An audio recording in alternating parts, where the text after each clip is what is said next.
있는 신명기 2장의 말씀으로 함께 은혜를 나누겠습니다. 우리가 어제 1장에서 살펴본 대로 가데스 바네아에서 백성들이 얼마나 믿음 없이 행하였는가를 생각했습니다.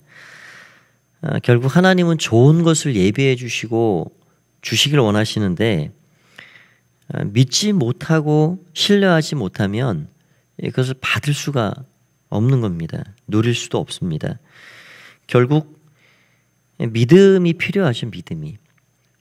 우리가 하나님께로부터 내리는 그 온갖 좋은 선물들, 그거는 다 믿음으로 받는 것입니다. 그래서 이 믿음이 뭐냐? 믿음은 하나님 말씀에 대한 반응이다. 어제도 잠시 생각했지만 이 바리새인 유대인들이 믿음이 있는 것처럼 말했죠. 그래서 안식일도 철저히 지키고 기도하고 구제하고 금식하고 다 너무 좋은 것들인데 그런 것들을 남부란 듯이 그렇게 행하고, 예수님께서는 그들이 가진 문제를 아주 적나라하게 지적을 하신 겁니다. 너희 속에 하나님 사랑하는 마음이 없다.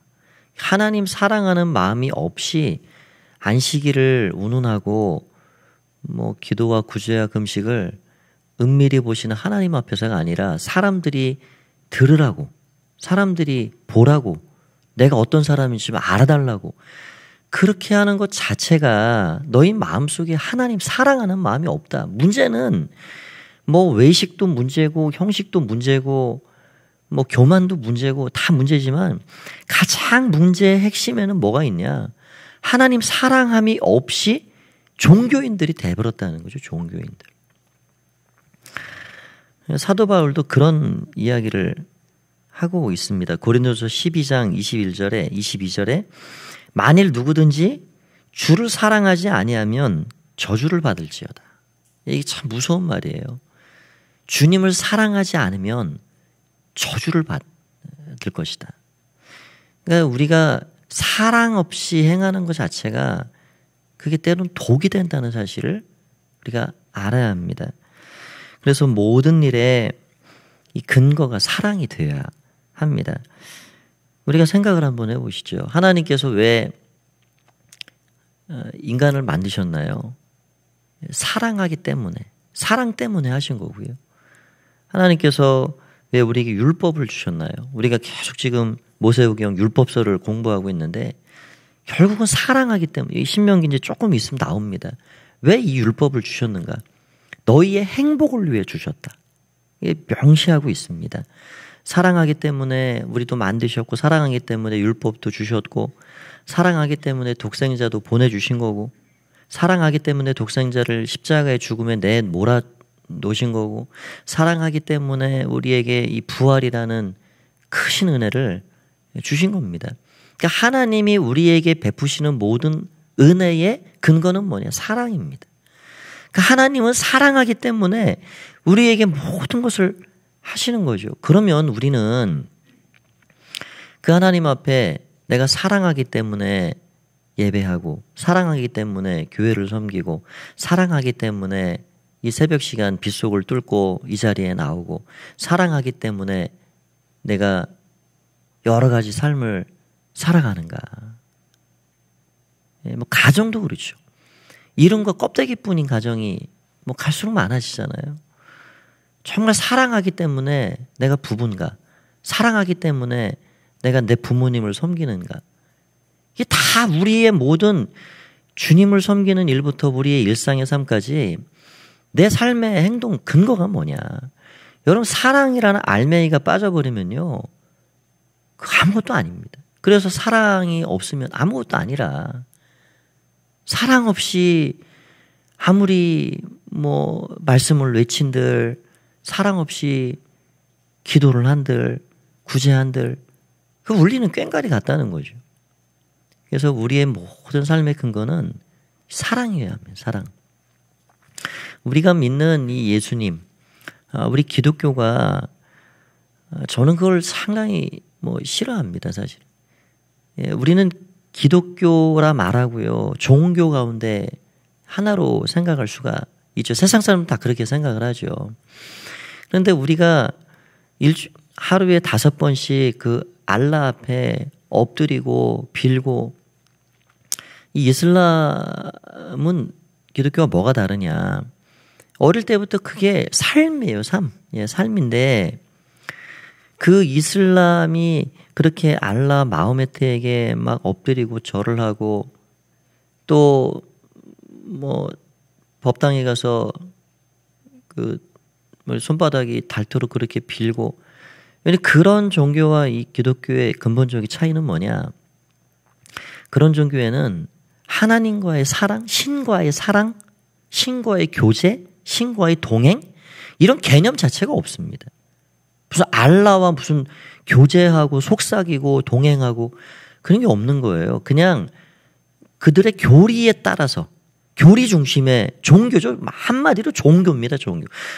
기독교를 종교라 보시면 안 됩니다. 구원의 길이 예수 그리스도에게 있고, 그분을 통해서 우리가 하나님 앞에 나아갈 길이 여기 있죠. 우리는 우리 하나님을 교리에 의해서 믿는 게 아닙니다. 교리라는 어떤 율법이라는 테두리가 우리를 결국 지켜주고 하지만, 우리는 교리 너머에 있는 하나님 사랑으로 믿는 거예요. 하나님 사랑하고, 하나님 우리를 그렇게 사랑하셨기 때문에 우리가 그 하나님 사랑하고, 그 사랑 안에서 교제하고 교통하고 동행하고. 다른 종교에는 신과 교제를 한다, 교통을 한다, 동행을 한다. 아니, 그들은 신이 무섭고 교리가 그렇다니까 그냥 엎드리고, 예, 손이 닳도록 빌고 그러는 것이죠. 그 신과 은밀한 교제를 하는 그런 개념 자체가 없는 거죠. 그래서 우리의 신앙을 그런 면에서 한번 깊이 있게 돌아봐야 합니다. 나는 하나님 사랑하는 마음이 내 안에 얼마나 있는가. 누구도 하나님 말씀하신 대로 우리가 그 기준에 참 부합한 삶을 살아간 사람이 얼마나 되겠나요. 마음과 힘과 목숨과 뜻을 다해 하나님 사랑하십니까? 저도 부끄럽죠. 늘 그게 우리의 목마름을 가져다 주는 거예요. 사실은 또 내가 그렇게 하나님 사랑하지 못하니까, 그렇게 하나님 힘과 뜻과 목숨 다해서 하나님 사랑하지 못하고 사니까 늘 목마른 거죠. 그래서 하나님 앞에 더 무릎 꿇게 되고, 하나님 나아가게 되고, 하나님 바라보게 되고. 그러니까 우리가 섰다 할 수 없는 게, 너 정말 목숨 다해 뜻 다해 마음 다해 하나님 사랑하고 사냐? 그 한 가지 말씀에 우리를 빗대 놓으면요, 거기 항상 미달입니다. 미달. 항상 미달입니다. 그래서 하나님 바라볼 수밖에 없고요. 그래서 하나님 은혜를 구할 수밖에 없는 거죠. 그래서 우리의 모든 삶이 이 사랑을 근거하고 사랑을 바탕으로 해야 한다라는 사실을 늘 기억해야 합니다. 오늘 말씀 잠시 살펴보겠습니다. 오늘 2장에는 여기 이 세일산 에돔 족속이 나오고요. 또 모압 족속, 암몬 족속, 이 세 족속이 나오는데 5절에 보면 그렇게 돼 있습니다. 5절에 그들과 다투지 말라. 누구와 다투지 말라 하느냐. 4절에 보면은 너희는 세일산에 거주한 너희 동족 에서의 자손이 사는 지역으로 지나가는데 그들이 너희를 두려워한다. 너희는 깊이 삼가고 그들과 다투지 말라. 그들이 사는 땅을 한 발자국도 너희에게 주지 아니하였다. 내가 세일산을 에서에게 기업으로 주었다. 혹시 그들의 양식과 물을 마시고자 한다면 돈 내고 떳떳하게 해라. 그래 말씀을 하고 있는 겁니다. 하나님께서 에서에게 야곱과 쌍둥이 형제죠. 그 기업을 약속하셨고요. 그 기업에 평안히 살도록 하셨습니다. 여기 또 9절에 보면 또 두 가지 족속을 또 얘기합니다. 여호와께서 내게 이르시되 모압을 괴롭게 하지 말라. 그들과 싸우지도 말라. 그 땅을 내가 내게 기업으로 주지 아니하리. 이는 내가 롯 자손에게 기업으로 주었습니다. 또 이 19절에 보면 암몬 족속에게 이르거든 그들을 괴롭히지 말라. 그들과 다투지 좀 말라. 똑같이 롯 자손에게 내가 기업을 그들에게 주었다는 것이죠. 그러니까 이 모압과 암몬도 아브라함의 조카 손자죠. 롯의 딸들을 통해서 나온 그런 족속들입니다. 그러니까 하나님은요, 오늘 여기 나온 이 세 족속을 어떻게 대해 주셨냐? 이 야곱과 형제이고 아브라함의 조카 손자 족속이기 때문에 최대한 존중해 주시고 배려해 주시고 그들을 긍휼히 여기시고 긍휼을 베풀어 주셨습니다. 털끝 하나 건들지 말라는 거예요. 혹시 지나가게 되면 정당하게 돈 내고 뭘 사든지 마시든지 그렇게 하라 하는 거죠. 그런데요, 이 세 족속이 결국 수백 년이 지난 다음에는 하나님의 심판을 받습니다. 그들을 진멸하라. 이런 말씀으로 나오고 있습니다. 왜 그러냐면 이들이 하나님께서 참 그 믿음의 조상 아브라함을 생각해서 조카 롯을 구원했듯이 형제 족속이고 친족이고 하니까 우리를 불쌍히 여기시는구나. 여기 이전에는 아모리 왕 시온 바산왕 옥은 완전히 박살을 냈습니다. 여기 뒤에 나오는 여기 시온 왕을 무찌른 이야기가 이제 26절부터 나오는데요. 화친을 청하긴 하지만 그들을 멸하라, 차지해라 말씀했습니다. 그러니까 그런 거에 비하면 이 암몬과 모압과 이 에돔은요, 하나님의 은혜와 긍휼을 지금 받고 있는 거예요. 그러면 알아서 본인들이 우리를 긍휼히 여기시고 불쌍히 여기시는구나. 우리가 하나님 앞에 잘 살아야 되겠구나. 우리 형제 민족 이스라엘을 우리가 존중하고 그렇게 잘 대우하고 그렇게 상생해야 되겠구나. 이런 마음을 갖고 나갔으면 하나님이 복의 복을 더 해주셨을 겁니다. 에돔과 모압과 암몬에게. 그런데 이들이요, 이 역사서를 우리가 쭉 읽어보면 이스라엘을 얼마나 괴롭히는지요. 옆구리를 찌르고요. 가시가 되고요. 해도 너무하는 악에 악을 쌓아가는 민족이 돼버립니다. 여러분, 그러면 하나님의 마음이요, 바뀌게 되는 거예요. 그래서 결국 심판에 떨어지게 됩니다. 오늘 제가 그거 말씀 한 가지 드리려고 합니다. 이 사무엘상 2장 30절에 보면 하나님 이렇게 이야기를 하고 계신데요. 엘리 제사장 가문을 향한 심판의 말씀이에요. 이런 말씀을 하십니다. 그러므로 이스라엘 하나님 나 여호와가 말하노라. 내가 전에 내 집과 내 조상의 집이 내 앞에 영원히 행하리라 하였으나 이제 나 여호와가 말하노니 결단코 그렇게 하지 아니하리라. 나를 존중히 여기는 자를 내가 존중히 여기고 나를 멸시하는 자를 내가 경멸하리라. 우리가 알고 있는 기본적인 하나님은 시건치 않으신 하나님, 약속을 한 번 하시면 끝까지 밀어 가신 하나님, 그렇게 알고 있죠. 그런데 그 이면에 하나님을 또 우리는 생각해 봐야 합니다. 하나님께서 이 엘리 제사장 가문에게 뭐라 말씀하시냐면 내 가문이 영원히 내 앞에 있을 것이다. 내가 이전에는 그렇게 얘기했지만 내가 그렇게 하지 않겠다. 엘리의 두 아들이 하는 것 보니까 너가 그 아들들을 그대로 방자에 행하는 것을 내비두고 나를 경멸하고 멸시하고 존중치 않고 하는 것을 보니까 내가 그 약속 취소다. 그렇게 하지 않겠다라고 말씀하고 있는 거예요. 하나님 왜 그렇게 하십니까? 왜 말씀하신 약속을 안 지키십니까? 우리가 그거 얘기할 수가 없는 겁니다. 하나님은 하나님이시기 때문에. 하나님은 복을 주리라 하실 수도 있고요. 내가 복을 거두리라 하실 수도 있는 분이신 거예요. 우리가 그런 말씀 또 붙잡고 기도하죠. 신명기 5장 10절 말씀. 나를 사랑하고 내 계명을 지키는 자에게는 천대까지 은혜를 베푸느니라. 우리 할아버지, 아버지가 믿음 생활 정말 하나님 앞에 잘했습니다. 그래, 너는 천대에 이르기까지 내가 복줄만 하다. 하나님 그렇게 말씀하시고 그 당대에 정말 은혜 주시고 살피시고, 그런데 4대 5대를 내려오면서 하나님 경외하지도 않고 하나님 경외한다는 게 뭔지도 모르고 망나니처럼 살아가고, 그러면 하나님이 마음을 바꾸실 수도 있다는 겁니다. 그걸 아셔야 돼요. 우리가 이 말씀 그대로예요. 나를 사랑하고 내 계명을 지키는 자.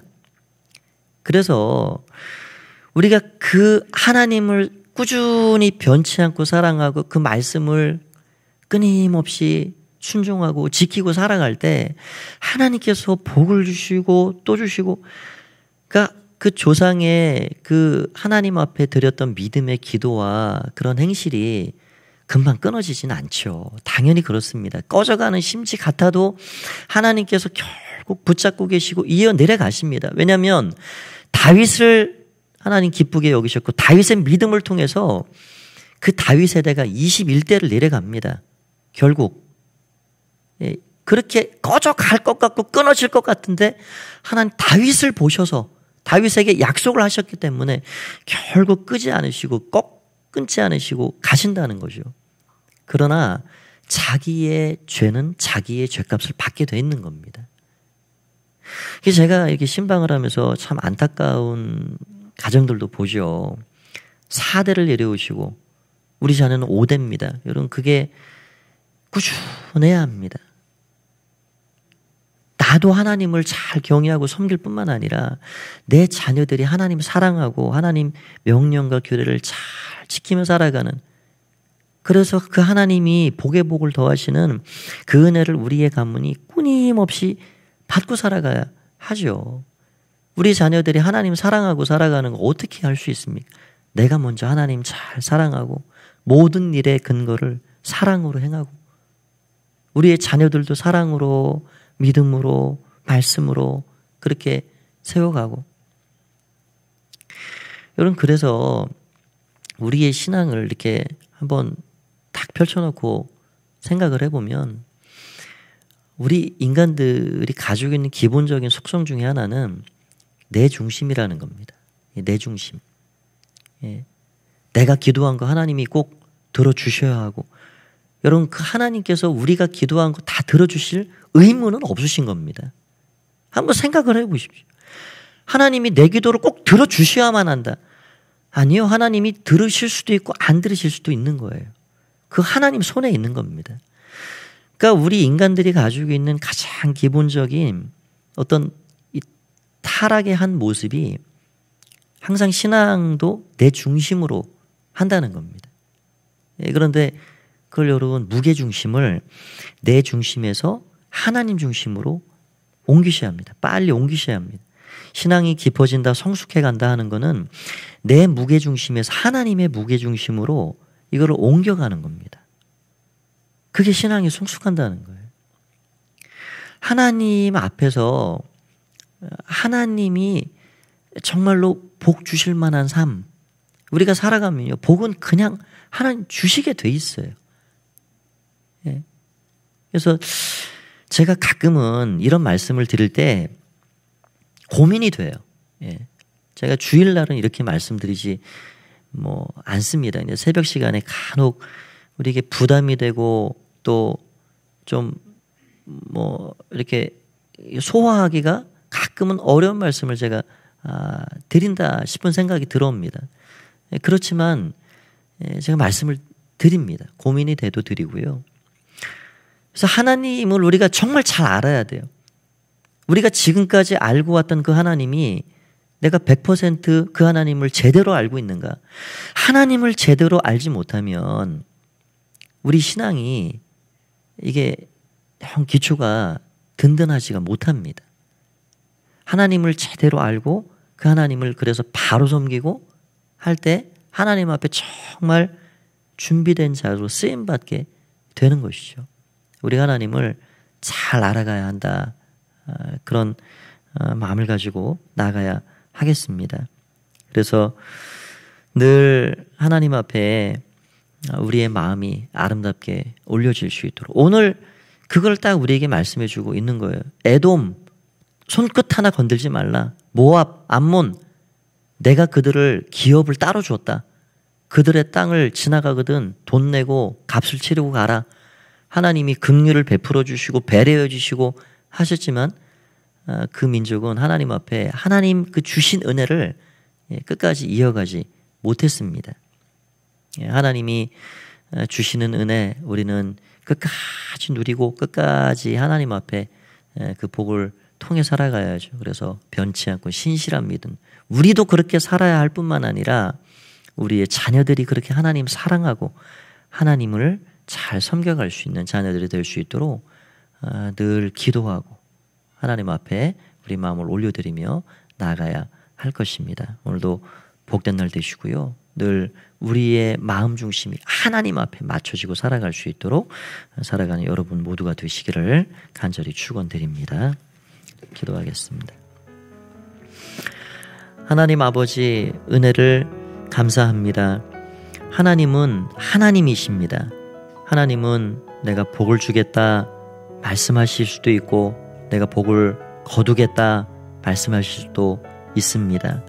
하나님 앞에 변질되거나 변하거나 우리의 믿음이 떨어지는 그런 사람으로 살지 않도록 하나님 도와주시길 원합니다. 주님, 오늘도 이 하루 주님 동행해 주시고 또 기쁜 감사한 삶을 살아가는 귀한 삶이 될 수 있도록 축복하여 주시옵소서. 감사드리오며 예수님의 이름으로 기도하옵나이다.